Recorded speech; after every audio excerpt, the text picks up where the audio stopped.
Good morning everyone. तो बबुआ, आज हम बात करने वाले हैं मैसूर राज्य के बारे में। पहला हमने जो है मराठा राज्य ख़त्म किया था। जब हम अब ब्रिटिश से कंपैरिजन करवा रहे हैं कि ब्रिटिश के समकालीन जो है जो राज्य थे और उनके ब्रिटिश के साथ कैसे संबंध बिगड़े और कैसे जो है उनको ब्रिटिश ने धीरे धीरे कब्जे में लिया। मॉडर्न हिस्ट्री हमारी इस फेज़ में आगे बढ़ रही है। ठीक, तो हम आज बात करने वाले हैं मैसूर राज्य के बारे में। इससे पहले हम लोग पढ़ चुके हैं तुम्हारा यूरोपियों का आगमन ख़त्म किए थे। यूरोपियों के आगमन के बाद जो है हम लोग क्या पढ़े थे, अभी हमने मराठा साम्राज्य पूरा ख़त्म किया था। मराठा साम्राज्य हमारा ख़त्म हुआ था। आज हम जो है मैसूर साम्राज्य पूरा एक ही वीडियो में ख़त्म करने वाले हैं। थोड़ा पेशेंस बना के रखिए, एक ही बारी में आपका ये एक ही सिक्सर लगने वाला है। ठीक है, तो सबसे पहले बात समझिए कि जो मैसूर राज्य था वो उसका उदय कहाँ से हुआ था। आप मेडुअल हिस्ट्री में तो मैसूर राज्य नाम का कोई राज्य ही नहीं था। तो मेडुअल हिस्ट्री में आप लोग पढ़े होंगे विजयनगर साम्राज्य। ठीक, जो विजयनगर साम्राज्य था उसका जब पतन हुआ है तालीकोटा के युद्ध से। तालीकोटा के युद्ध कब हुआ था? 1565, 26 जनवरी 1565 को हुआ था हमारा क्या, तालीकोटा का युद्ध। अब जब तालीकोटा का युद्ध होता है तो वहीं से क्या होता है, विजयनगर साम्राज्य के अवशेषों से मैसूर राज्य का उदय होता है। मैसूर राज्य का जब उदय होता है तो इस पे मैसूर राज्य में जो शासन था वो था वोडेयार वंश का। ठीक है, किसका शासन था? वोडेयार वंश का शासन था। ध्यान रखिएगा, ओडेयार वंश का शासन था। और ओडेयार वंश में जो उसके शासक थे उस समय तत्कालीन, वो कौन थे? तत्कालीन शासक जो थे वो थे चिक्का कृष्णराज। ठीक है, कौन शासक थे? चिक्का कृष्णराज शासक थे। उसके बाद जो चिक्का कृष्णराज थे ये तो भैया अंतिम शासक थे। ठीक है, ओडेयार वंश के अंतिम शासक जो हुए वो थे पंडित जी एक थे जिनका नाम था चिक्का कृष्णराज। अब चिक्का कृष्णराज के यहाँ जो है दो मंत्री थे जिसका नाम था नंजराज और देवराज। अब चिक्का कृष्णराज अंतिम शासक थे, वो कमज़ोर थे तो नंजराज और देवराज जो थे इनके पास जो है पावर्स धीरे धीरे क्या हुई, संचित होने लगी। अब नंजराज देवराज पावर में आने लगे जब भैया, तब क्या हुआ, दोनों मंत्री अपने पास पावर ले लिए, मैसूर की सारी शक्तियाँ उनके हाथों में हैं। ठीक, अब हैदर अली का उदय कहाँ से होता है? जो हैदर अली थे उनका जन्म 1727 में हुआ था। ठीक, 1727 में। ठीक, 1727 में जब हैदर अली पैदा हुए, अच्छा अगर 100 साल पहले एग्जैक्ट देखो तो 1627 में हमने शिवाजी का जन्म बताया था, जिन्होंने क्या किया था, मराठा राज्य का जो है तुम्हारा उदय किया था। और 100 साल बाद पूरे पूरे 1727 में हैदर अली पैदा हुए जिन्होंने मैसूर राज्य का उदय किया। जो आधुनिक मैसूर राज्य का उदय हुआ वो हैदर अली के टाइम से हुआ। इनके पिता का नाम फतेह हैदर मोहम्मद था। ठीक है, फतेह हैदर मोहम्मद। फतेह हैदर मोहम्मद जो थे मैसूर में एक सेना के पद के उच्च पद पर थे सेना में। ठीक है, सेना में उच्च पद थे। हैदर अली भी एक सैनिक के रूप में अपना जीवन स्टार्ट किया। हैदर अली जब सैनिक के रूप में अपना जीवन स्टार्ट किए तो जो मंत्री थे आपको बताए थे नंजराज और देवराज, उनमें जो नंजराज थे धीरे धीरे इन्होंने क्या किया, जब सेना में अपनी पावर्स को बढ़ाना स्टार्ट किया तो इनको क्या किया गया, 1755 में प्रमोट करके डिंडीगुल का फौजदार बना दिया गया। कहाँ का? डिंडीगुल का। अब डिंडीगुल के बन के फौजदार, धीरे धीरे इनके पास पावर्स बढ़ने लगी। इन्होंने क्या किया, वहीं डिंडीगुल में क्या किया, एक मॉडर्न तुम्हारा जो शस्त्रागार था, यानी आधुनिक शस्त्रागार, जिसे विदेशी जो होते थे वो, अब हम लोग लड़ते थे तलवार भाले से, विदेशी लड़ते थे बंदूकों तोपों से, तो उन्होंने क्या किया, अपने यहाँ जो तुम्हारा बंदूक तोप यानी आधुनिक जो हथियार थे उनका जो है क्या किया, कारखाना खुलवा लिया। ठीक है, उसके बाद 1761 में धीरे धीरे क्या हुआ, नंजराज और जो देवराज थे इनकी स्थिति जब मैसूर में गड़बड़ाने लगी और एक तरफ मराठाओं का अटैक होने लगा, अब जब एकदम जो मैसूर राज्य था वो ख़त्म होने के कगार पे आ गया, तब हैदर अली ने जो है इंटरफेयर जाके किया वहाँ, कहाँ, मैसूर की राजधानी श्रीरंगपट्टनम में पहुँच गए। श्रीरंगपट्टनम और भैया वहाँ जो है 1761 में इन्होंने क्या किया, नंजराज को और देवराज से कहा कि ऐसा करो बाबा, तुम लो संन्यास, अब हम संभालते हैं मैसूर राज्य। तब भैया नंजराज देवराज ने संन्यास लिया और वहीं से जो है हैदर अली ने मैसूर की गद्दी संभाल ली 1761 से। फिर भैया गद्दी संभालने के बाद इन्होंने क्या किया, अपने अड़ोस पड़ोस के क्षेत्रों को जीतना शुरू करेंगे। तो सुंदा, सेदा, सवानूर, ये सब छोटे छोटे क्षेत्रों को इन्होंने जीता। हैदर अली अगर धार्मिक रूप से देखा जाए तो इसको सहिष्णु शासक माना जाता है, क्योंकि इसने जो इसके राज्य में चामुंडेश्वरी नाम का मंदिर था, इसकी मरम्मत के लिए इसने पैसा वैसा दिया था। बाकी इसके टाइम पर जो सोने और तांबे के सिक्के चलते थे उस पर शिव, पार्वती और लक्ष्मी के चित्र अंकित होते थे। ठीक है, इसने सिक्कों में बदलाव नहीं किए थे। इससे लगता है कि भैया ये बहुत ज़्यादा कट्टर नहीं था। विभिन्न मुद्दों के कारण ब्रिटिश के साथ हैदर अली के संबंध बिगड़ गए, जिसके कारण इनके बीच में 4 भैया लड़ाइयाँ लड़ी गई।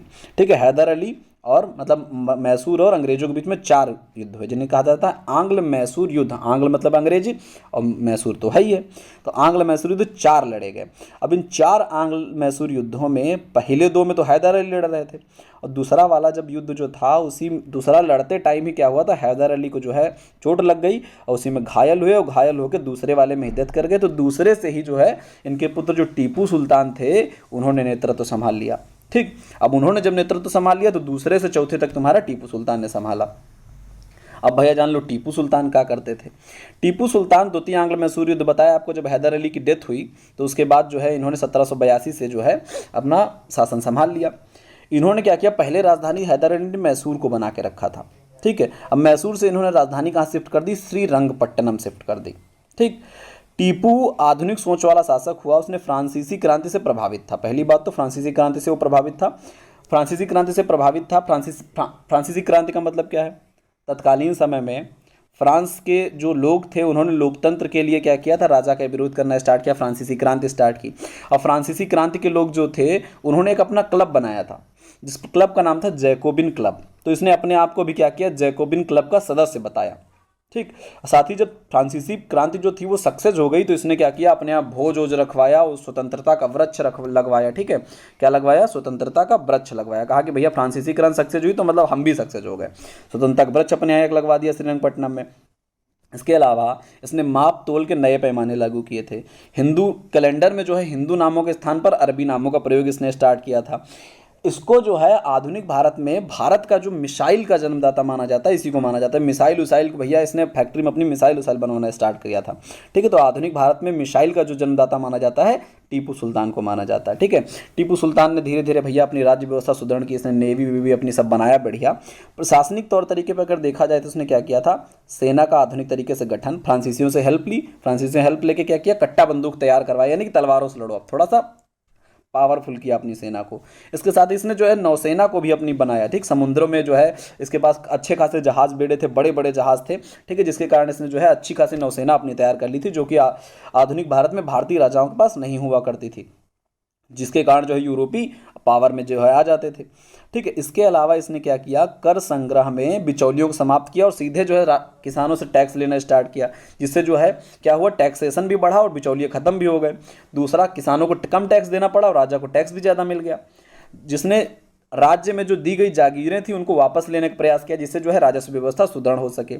आर्थिक रूप में अगर देखा जाए तो इसने एग्रीकल्चर और तुम्हारा व्यापार पर बहुत ध्यान दिया था।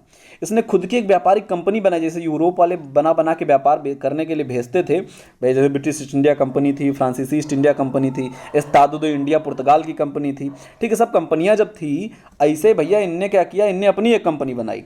मैसूर के जो टीपू सुल्तान थे उन्होंने अपनी कंपनी बनाई, वो भेज दिया कहाँ, फ्रांस भेज दिया, ईरान भेज दिया, तुर्की भेज दिया, चीन, अफगानिस्तान, बड़ा भैया दूर दूर व्यापार करने भेज दिया अपनी कंपनी को। ठीक, तो ये थोड़ा आर्थिक दृष्टिकोण से भी अपना जुगाड़ी आदमी था। सांस्कृतिक में अगर बात किया जाए तो कुछ जो हमारे विद्वान हुए हैं वो टीपू सुल्तान को कट्टर मुस्लिम मानते हैं। ठीक, और कुछ जो है इसको सहिष्णु मानते हैं, कहते हैं कि भैया ये बहुत ज़्यादा धर्म को लेकर गलत काम नहीं करता था। हालांकि टीपू सुल्तान ने कई सारे मंदिरों का विध्वंस भी किया, लेकिन युद्ध के समय पर मंदिरों का विध्वंस होना कोई छोटी बात मतलब बड़ी बात नहीं है।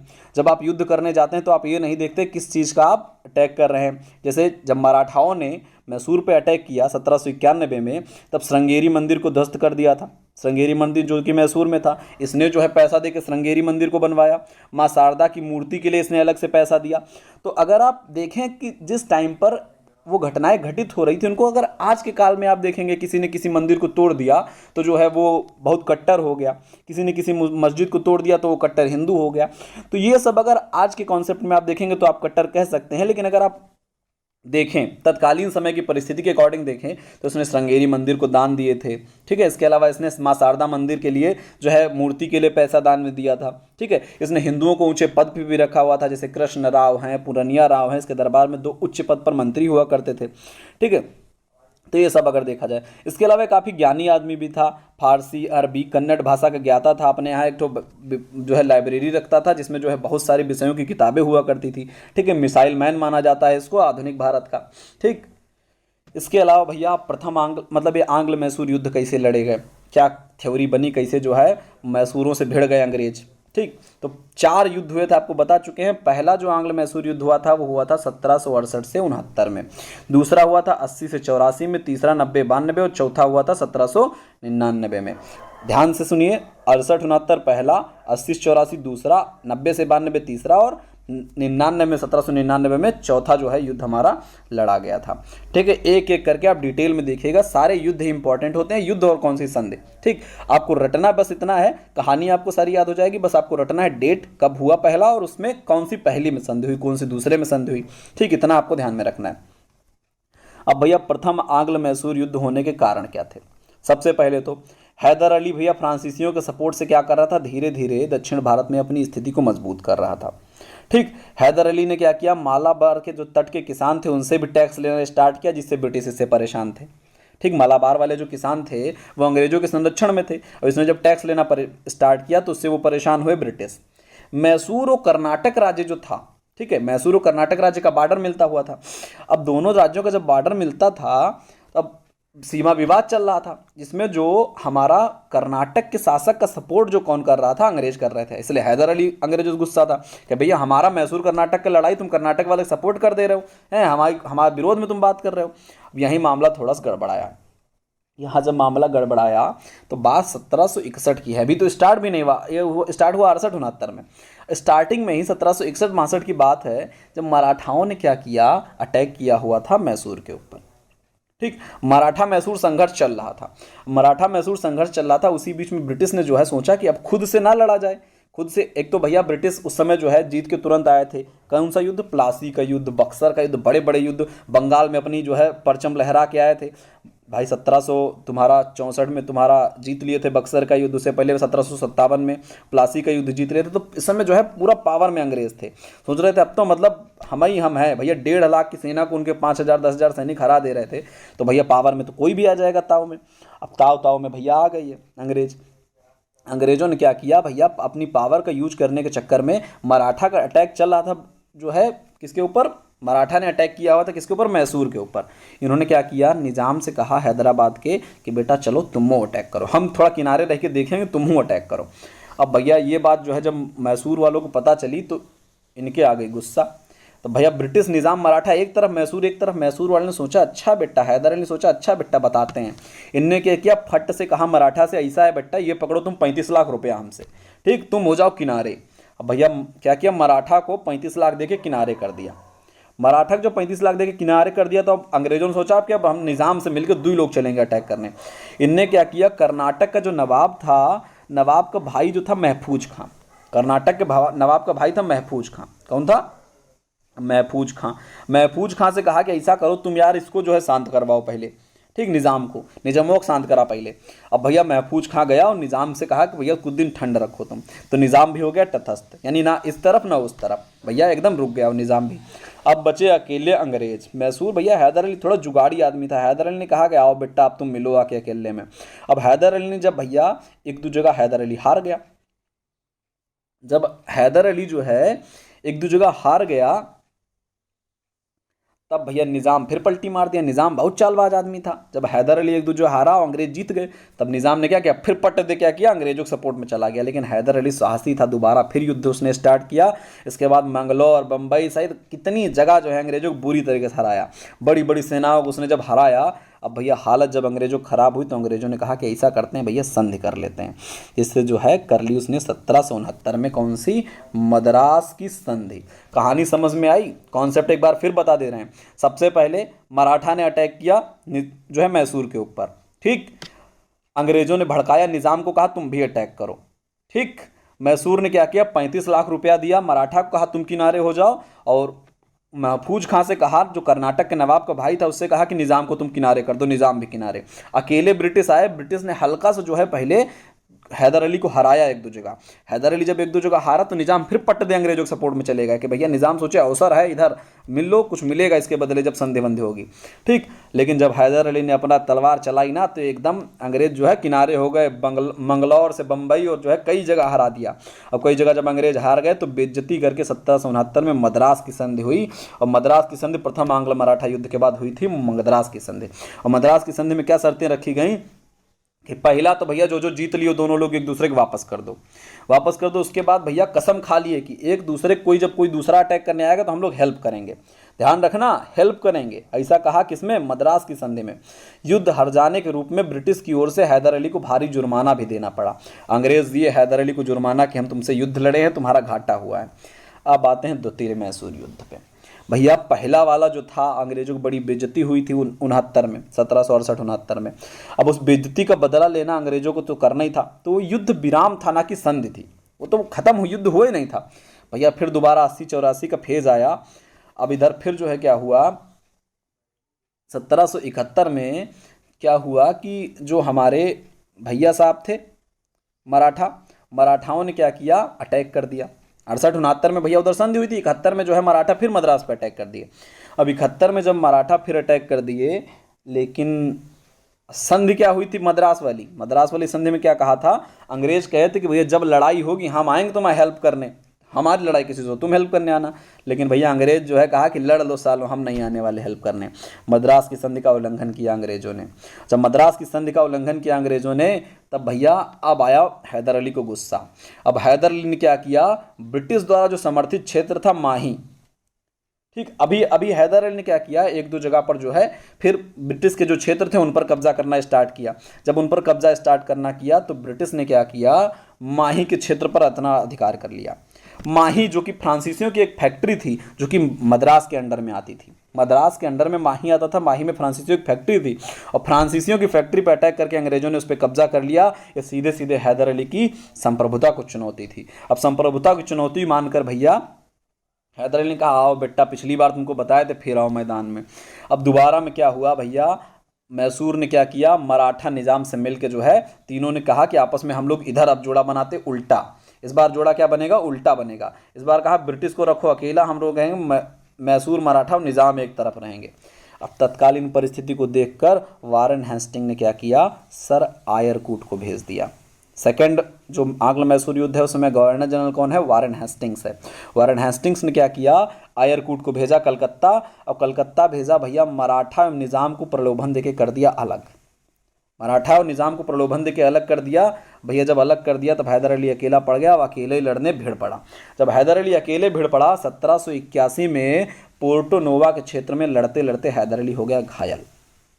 हालांकि हैदर अली ने कई जगह अंग्रेजों को हराया था, लेकिन पोर्टो नोवा में जब वो घायल हो गया उसके बाद 1782 में उसकी डेथ हो जाती है। 1782 में जब हैदर अली की डेथ हुई, 1782 में जब हैदर अली की डेथ हुई तो डेथ के बाद तुरंत ही टीपू सुल्तान आ गया।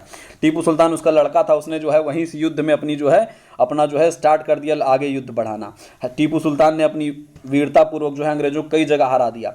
अब जब युद्ध धीरे धीरे लंबा खिंचता जा रहा था, ठीक है, अब अंग्रेजों की इतनी दम नहीं रह गई थी कि वो टीपू सुल्तान को हरा पाते, न टीपू सुल्तान के पास इतनी पावर थी कि वो पूरे क्षेत्र को जीतकर जो है युद्ध को समाप्त कर सकते। तो दोनों ने मिलकर सोचा ऐसा करते हैं भैया, कर लेते हैं संधि। और दोनों ने जब संधि का सोचा तो कौन सी संधि कर ली भैया, दूसरे युद्ध में जो है हमारी संधि हो गई मंगलौर की संधि। ठीक है, कौन सी संधि हुई, मंगलौर की संधि जो है कर ली हैदर अली ने। अब मंगलौर की संधि हुई 1784 में। पहला युद्ध हमारा चला था 1768-69 में हुई थी कौन सी हमारी 78 में जो हमारी हुई थी मद्रास की संधि। और मद्रास की संधि के बाद में जो है दूसरा हमारा चला 80 से 84 तक, और 84 में हमारी हुई कौन सी, मंगलौर की संधि। 82 में हैदर अली निपट गए, टीपू सुल्तान ने नेतृत्व संभाल लिया। मंगलौर की संधि कुछ खास नहीं थी। दोनों ने कहा कि भैया अपना अपना जितना जीते हो वापस ले लो, और दोनों जितने एक दूसरे सैनिक कैद किए हो उनको सबको भी वापस कर लो। ठीक, ये तय हो गया। जब ये तय हुआ, बहुत दिक्कत कर रहा है यार। हाँ, जब ये तय हो गया भैया कि जो हमारे क्षेत्र थे उनको वापस कर लिया जाएगा, ठीक, और दोनों के जो है युद्धबंदी भी वापस कर दिए जाएंगे। अब आई बात भैया तीसरे आंग्ल मैसूर युद्ध की। अब तीसरे आंग्ल मैसूर युद्ध के टाइम पर कॉर्नवालिस काका आए हुए थे भारत में गवर्नर जनरल बन के। कॉर्नवालिस एक पावरफुल गवर्नर जनरल था।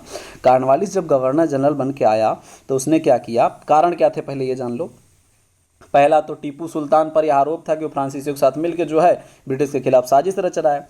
त्रावणकोर का जो राजा था ब्रिटिश का, उसको संरक्षण प्राप्त था, ठीक, उस पर क्या किया था, टीपू ने जो है अधिकार कर लिया था, त्रावणकोर को कब्जे में ले लिया था। हालांकि उससे पहले जो मतलब अंग्रेज क्या थे, अंग्रेजों ने क्या किया, एक तो पत्र लिखा, श्वेत पत्र, श्वेत पत्र लिखा किसको, निजाम को, 1784 में, 1786 में एक श्वेत पत्र पे लिख के लेटर भेजा निजाम को कि अटैक करो तुम टीपू सुल्तान के ऊपर।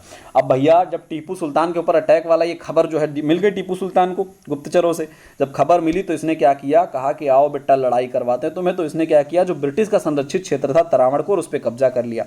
अब इसी को आधार बना के जो है ब्रिटिश ने युद्ध प्रारंभ कर दिया। अब ब्रिटिश निजाम और मराठा ने क्या किया, 1790 में ही ब्रिटिश ने निजाम और मराठा से संधि की। इस बार ऐसी वैसी संधि नहीं कि भैया लड़ाई करो दोनों लोग मिलकर साथ में लड़ लिया जाए। इस बार संधि में थोड़ा सा बेस था कि क्योंकि देख रहे थे कि मराठा निजाम पट्टे बदल जा रहे हैं, इधर के उधर उधर के इधर जा रहे हैं। इन्होंने तय कर लिया कि अगर तुम जीत गए, हम लोग अगर ब्रिटिश वाला ये पक्ष जीत गए, त्रिकुट ये जीत गया, तो हम क्या करेंगे, मैसूर राज्य को बांट लेंगे, आपस में बराबर बराबर बंटवारा कर लेंगे। ठीक, ऐसी संधि भैया। अब निजाम मराठा इधर उधर टस से मस हो नहीं सकते। अब तीनों जो है जुड़ गए एक के में। अब तीनों जुड़ के जो है पहुंच गए कहाँ, अटैक करने। अटैक करने जब पहुंचे, उन्होंने क्या किया, श्रीरंगपट्टनम की घेराबंदी कर दी। और श्रीरंगपट्टनम के किले की जब घेराबंदी कर दी तो भैया टीपू के बस का नहीं था कि वो इन तीनों सेनाओं को एक साथ पराजित करे। तो 1792 में मजबूरी में उसको संधि करनी पड़ी, जिसे कहते हैं श्रीरंगपट्टनम की संधि, 1792 में। ठीक, प्रथम आंग्ल मराठा युद्ध, आंग्ल मैसूर युद्ध हमारा हुआ, मद्रास की संधि से समाप्त हुआ। द्वितीय आंग्ल मैसूर युद्ध हमारा मंगलौर की संधि से समाप्त हुआ। तृतीय आंग्ल मैसूर युद्ध हमारा जो हुआ श्रीरंगपट्टनम की संधि से समाप्त हुआ 1792 में। टीपू अपने राज्य का इस संधि में हुआ क्या, श्रीरंगपट्टनम में भैया, टीपू अपने राज्य का आधा हिस्सा ये तो दे देगा ब्रिटिश और उनके सहयोगियों को, यानी ब्रिटिश निजाम और मराठा को। ठीक, उसके बाद युद्ध क्षतिपूर्ति के रूप में 3 करोड़ रुपए भी देगा। जब तक क्षतिपूर्ति की राशि अदा नहीं हो जाती भैया, टीपू के दोनों बच्चे जो थे, दोनों पुत्र जो थे, उनको बंधक बना के ब्रिटिश के पास रहना पड़ेगा भैया। बहुत बेइज्जती हुई टीपू सुल्तान की। अब टीपू सुल्तान जो है ऐसे शांत तो नहीं बैठ सकता था। एक तो भैया आधा राज्य चला गया, ऊपर से 3 करोड़ रुपए देने थे, 2 लड़कों को बंदी बना लिया गया था। कंडीशन जब ज़्यादा खराब हुई भैया, तब क्या हुआ, चतुर्थ आंग्ल मैसूर युद्ध की ओर बढ़ा। कारण क्या था भैया, फिर ब्रिटिश वही अपना जब जान गए थे अब हम जीत सकते हैं, तो उन्होंने बार बार वही बात दोहरानी शुरू कर दी कि भैया तुम फ्रांसीसियों का सपोर्ट ले रहे हो, तुम फिर से अपना किले उले बना रहे हो, तुम फिर से गड़बड़ करना चाह रहे हो, फिर से लड़ाई करना चाह रहे हो। टीपू ने अपना जो फिर से सेना उना थोड़ा बहुत तैयार की थी। अब भैया दोबारा 1799 में क्या हुआ, चतुर्थ आंग्ल मैसूर युद्ध हो गया। मार्च से मई तक तुम्हारा ये चला था, 99 में ही मार्च से मई तक जो है हमारा चला। चतुर्थ आंग्ल मैसूर युद्ध के समय जो हमारा गवर्नर जनरल था वो कौन था, वो था वेलेजली। जो हमारा कौन था, लॉर्ड वेलेजली। वेलेजली भी बहुत पावरफुल था। वेलेजली ने क्या किया भैया, सैनिकों के माध्यम से श्रीरंगपट्टनम की मजबूत घेराबंदी कर दी। टीपू श्रीरंगपट्टनम के किले को बचाते बचाते वहीं मारा गया। चूँकि पहले से तय हो गया था मराठा और निज़ाम में कि भैया राज्य का हिस्सा बांट लिया जाएगा, तो एक छोटा सा क्षेत्र जो मिडिल का क्षेत्र था उसको वाडियार वंश, जिसका शासन पहले चल रहा था हैदर अली से पहले, वाडियार वंश के एक छोटे से बच्चे को जो है शासन दे दिया इन्होंने, कृष्णराज उसका नाम था। उसको जो है छोटा सा क्षेत्र दे दिया। बाकी क्षेत्र को इन्होंने क्या किया, मराठा और निज़ाम और अंग्रेज़ों ने आपस में बांट लिया। हालांकि मराठाओं को जो उनका क्षेत्र मिल रहा था वो पसंद नहीं आया, तो संधि से बाहर हो गए, हम नहीं लेंगे, गुस्सा कर गए। मतलब फूफा जी नहीं होते शादी में गुस्सा हो जाते हैं, हम नहीं वाला, वो जो है मराठाओं ने वो दिखा दिया। तो कहा, तो उन्होंने कहा कि जाओ हम दोनों लोग इसी में बांट लेते हैं इसको भी। तो भैया जो है मैसूर और जो है निज़ाम और अंग्रेज़ों ने बांट लिया मैसूर का क्षेत्र। और लास्ट में जब वाडियार वंश का जो है छोटा अल्प शासक जितना क्षेत्र दे दिए थे, उसको भी अंग्रेजों ने 1831 में क्या कह दिया कि भैया जो है यहाँ कुशासन है, यहाँ बढ़िया शासन चल नहीं रहा है। तो विलियम बेंटिक ने क्या किया, उसका भी विलय कर लिया भारत में। तो आपको भैया मज़ा तो बहुत आया होगा कहानी सुनने में। एक बार आपको रिवीजन करवा दें, क्वेश्चन आने लायक क्या क्या है। प्रथम आंग्ल मैसूर युद्ध 1768-69 कौन सी संधि से समाप्त हुए, हमारा जो संधि हुई मैसूर की संधि। ठीक, उसके बाद जो द्वितीय आंग्ल मैसूर युद्ध हमारा हुआ, पहली हमारी हुई पहली जो हमारी हुई कौन सी, मद्रास की संधि। ठीक है, पहली हमारी मद्रास की संधि, दूसरी हमारी मैसूर की संधि, तीसरी हमारी श्रीरंगपट्टनम की संधि। पहला युद्ध 1768 से 69 चला था, दूसरा हमारा 80 से 84 चला था, जिसमें 82 में हमारे हैदर अली निपट गए थे। उसके बाद तीसरा हमारा 1790 से 92 चला था, और 1799 मार्च से मई तक जो है हमारा चौथा चला था। ठीक है, चौथे में संधि की कोई ज़रूरत नहीं, क्योंकि उसमें जो है पहले संधि हो चुकी थी। किसके इसके बीच में, मैसूर और मतलब मराठा निज़ाम और ब्रिटिश के बीच में। ठीक है, मैसूर जो है किनारे हो गया। यहाँ से जो है मैसूर राज्य आपका खत्म हो गया। जो आपके क्वेश्चंस बनते हैं हमने आपको बता दिए हैं, आप ध्यान रखिएगा। क्वेश्चन आने लायक आपको पॉइंट बता दे कहाँ कहाँ से आते हैं। सबसे पहला तो द्वितीय आंग्ल मैसूर युद्ध के टाइम पर गवर्नर जनरल कौन था? Warren Hastings. ठीक है। तृतीय मैसूर युद्ध के समय गवर्नर जनरल कौन था? कॉर्नवालिस। और चौथे के समय कौन था? बेलेजली। ठीक है, ध्यान रखना तीनों को। पहले टाइम कौन था? वारेन हेस्टिंग्स, मतलब पहले के टाइम तो छोड़ो, दूसरे के टाइम वारेन हेस्टिंग्स, तीसरे में कॉर्नवालिस और चौथे में हमारा कौन था? वेलेजली। वेलेजली को मैसूर जीतने की वजह से मार्किव्स की उपाधि भी मिली थी। मार्किव्स की उपाधि वेलेजली को मिली थी क्योंकि उसने फाइनली चौथे युद्ध में जो है मैसूर को कब्जा करके बांट दिया था आपस में। ठीक है, ये सिस्टम जो है पूरा मैसूर में चला। सारी संधियां याद रखिए। ठीक है, प्रथम आंग्ल मैसूर युद्ध हमारा 68-69, दूसरा हमारा 80-84, तीसरा 90-92 और चौथा हमारा 99 में। ठीक है, पहले में संधि हुई मद्रास की, दूसरे में मंगलौर में, तीसरी में श्रीरंगपट्टनम की, चौथे में टीपू डेथ कर गए तो संधि की जरूरत नहीं थी। ठीक है, अब तक जितना आपने पढ़ा है आप रिवीजन करते रहिए। आपको व्हाट्सएप ग्रुप का लिंक जो है आपको डिस्क्रिप्शन में मिल जाएगा, आप उसको कॉपी करिए। कॉपी करके जो है आप ग्रुप में पहुंचिए। आपका जो क्विज़ होगा आगे का वो है कुछ आगे करवाया जाएगा, इसी बेस पे जो है आपका क्विज़ लिया जाएगा। और क्विज़ के बाद में जो है आपको इसका नोट्स जो आपको ये पीपीटी है आपको ये पीडीएफ फॉर्म में आपको प्रोवाइड करवाई जाएगी। एक एक नोट्स आपको मिलता जाएगा। ठीक है, व्हाट्सएप ग्रुप में जुड़ते रहिए, लोगों को शेयर करिए, ज़्यादा से ज़्यादा लोग पास पहुँचाइए। चलिए, अब तक के लिए धन्यवाद।